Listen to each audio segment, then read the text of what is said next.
स्वागत है आपका ब्रेक के बाद। अगली बड़ी खबर की ओर आपको लिए चल रहे हैं। बांग्लादेश में एक बार फिर सियासी भूचाल की आहट सुनाई दे रही है। राष्ट्रपति मोहम्मद शहाबुद्दीन के इस्तीफे ने ढाका की राजनीति को गरमा दिया है। कथित तौर पर शेख हसीना से संपर्क की कोशिश और उनकी वापसी के ऐलान के बाद विवाद और गहरा गया है। अब सबकी नजर इस बात पर है कि क्या बांग्लादेश में एक और बड़ा राजनीतिक बदलाव होने जा रहा है। आइए इस पर आपको एक खास रिपोर्ट दिखाते हैं और फिर अपने विशेषज्ञ मेहमान से हम इस बड़ी हलचल पर बात करेंगे। बांग्लादेश की सत्ता की दीवारों से नया सियासी तूफान टकराने को बेताब है। कारण है एक फोन कॉल जिसने ढाका की राजनीतिक गलियारों में हलचल पैदा कर दी है। खबर है कि मई में अपनी लंदन यात्रा के दौरान राष्ट्रपति मोहम्मद शहाबुद्दीन ने कथित तौर पर पूर्व प्रधानमंत्री शेख हसीना से संपर्क करने की कोशिश की थी। उस पर शेख हसीना के देश वापस लौटने के ऐलान ने आग में घी का काम किया है। बांग्लादेश में छात्र आंदोलन के बाद हुए सत्ता परिवर्तन के बाद मोहम्मद शहाबुद्दीन एकमात्र ऐसे व्यक्ति हैं जो अभी भी अपने संवैधानिक पद पर बने हुए हैं। राष्ट्रपति के पद पर शहाबुद्दीन की नियुक्ति पूर्व प्रधानमंत्री शेख हसीना के कार्यकाल में हुई थी। राष्ट्रपति के इर्द गिर्द घूमते ताजा घटनाक्रम ने बीएनपी को अलर्ट कर दिया है। इस कथित बातचीत के बाद बीएनपी सरकार के भीतर राष्ट्रपति की निष्पक्षता को लेकर सवाल उठने लगे। इसके बाद शहाबुद्दीन के इस्तीफे की अटकलें तेज होने लगी, लेकिन आज उन्होंने अपना इस्तीफा संसद के स्पीकर को सौंप दिया। बताया जा रहा है कि शहाबुद्दीन ने सेहत का हवाला देते हुए ये कदम उठाया है। शहाबुद्दीन ने अप्रैल 2023 में 5 साल के कार्यकाल के लिए शपथ ली थी। राष्ट्रपति शहाबुद्दीन पर इस्तीफे का दबाव उस समय बढ़ा जब शेख हसीना ने हाल ही में कहा कि वो बांग्लादेश लौटेंगी। हसीना ने राइटर्स को दिए इंटरव्यू में कहा था कि वो अपने समर्थकों के साथ देश वापस आएंगी और अदालतों का सामना करेंगी। शेख हसीना के सत्ता से हटने के बाद उनकी पार्टी अवामी लीग की राजनीतिक गतिविधियों पर प्रतिबंध लगा दिया गया। बांग्लादेश की अदालत ने उन्हें 2024 के आंदोलन के दौरान हिंसा के मामले में दोषी ठहराते हुए अनुपस्थिति में मौत की सजा सुनाई। कई बड़े नेताओं को गिरफ्तार किया गया, जबकि हसीना के करीबी माने जाने वाले राष्ट्रपति शहाबुद्दीन अंतरिम सरकार के दौरान भी अपने पद पर बने रहे। राष्ट्रपति शहाबुद्दीन ने पिछले साल भी संकेत दिए थे कि वो पद छोड़ना चाहते हैं। उन्होंने अंतरिम सरकार के फैसलों से अपमान महसूस करने की बात कही थी। उन्होंने ये भी कहा था कि वो चुनाव तक पद पर बने रहेंगे और अगली चुनी हुई सरकार को फैसला करने देंगे। संविधान के अनुसार राष्ट्रपति के इस्तीफे के बाद 90 दिन के भीतर चुनाव कराना होता है और तब तक स्पीकर कार्यवाहक राष्ट्रपति के तौर पर काम संभालेंगे। राष्ट्रपति शहाबुद्दीन के इस्तीफे को सिर्फ एक संवैधानिक नहीं बल्कि राजनीतिक बदलाव के प्रतीक के तौर पर भी देखा जा रहा है।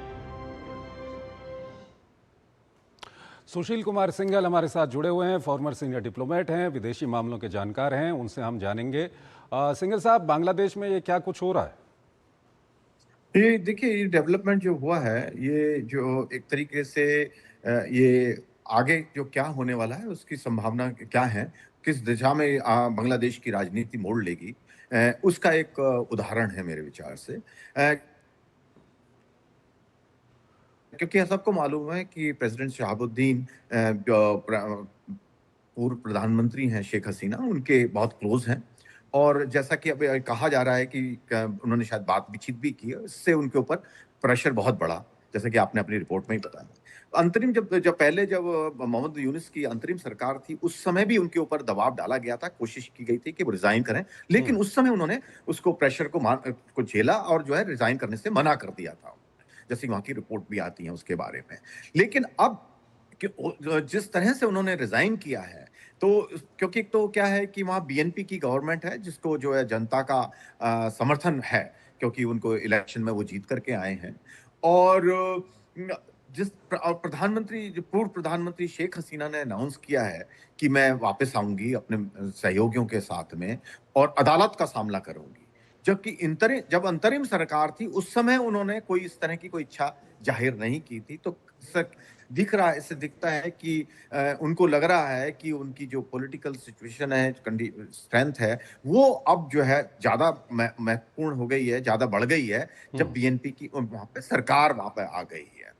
तो बीएनपी की सरकार को इससे बिल्कुल महसूस होगा कि भई हमारे को इसके उनको कि इसके पॉलिटिकल जो है इम्प्लीकेशन है उनके लिए भी, क्योंकि वो उनको एक तो है कि जो सज़ा मौत की सज़ा मिली है, हम्म। उसके वहाँ के कानून के हिसाब से उनको वहाँ देश में होना ज़रूरी है, तभी वो अपील हो सकती है। तो ठीक है। एक जो कानूनी पेच है उसके हिसाब से उनको बांग्लादेश में फिज़िकली होने की आवश्यकता है, जो कि वो भी जानती हैं कि देर सवेर उनको आना पड़ेगा, अगर उन्हें अदालत में अपनी अपील करनी है। तो उनको राइट है उसका अपील का, तो वो भी एक उनको फ़ायदा होने वाला है हम्म। और इसके जो पॉलिटिकल फ़ायदा उठाना चाह रही हैं वो इस वक़्त।